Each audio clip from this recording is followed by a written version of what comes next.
Kasama ko ngayon si The Muscle Man, Vic Manuel. Vic, alam naming maraming Alaska fans na nag-wish na umaasang makabalik ka sa serye, no? Alam nilang laki ng tulong na binibigay mo sa team. Pero as of now ba, pwede mo ba kaming bigyan ng injury update? Una sa lahat, kamusta muna yung kalagayan mo, yung sa injury mo? Yung sa akin naman, okay, mas nagiging better na everyday naman. So, kailangan pa rin talaga ipahinga eh. Kasi, last 2 days, nag-practice ako, nag-try ako mag-court. So, ayun, medyo may pumitik pa rin eh.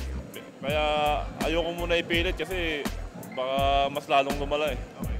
So safe to say, baka ipahinga mo na lang muna to throughout this entire series? Oo, baka ganun na nga rin mangyari. Sige.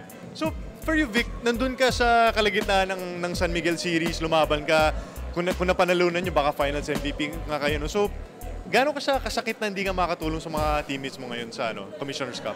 Talagang sobrang sakit sa akin. So, nanggigigil nga ako sa gilid eh. Pag nanonood lang ako, gano'n. Tapos wala akong maitulong.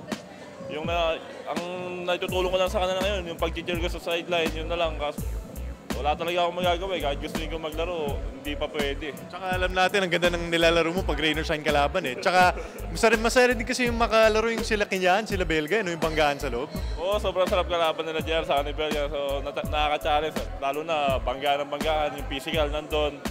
Talagang yung intensity ng game, talagang madadala ka eh.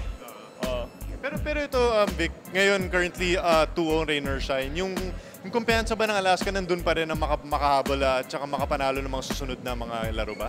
Oo naman, saka laki ng tiwala ko sa team namin. So kahit di ako makapaglaro, alam ko ibibigay nila yung 100% nila para manalo sa series na to. So yun na lang, suporta ako sa kanila.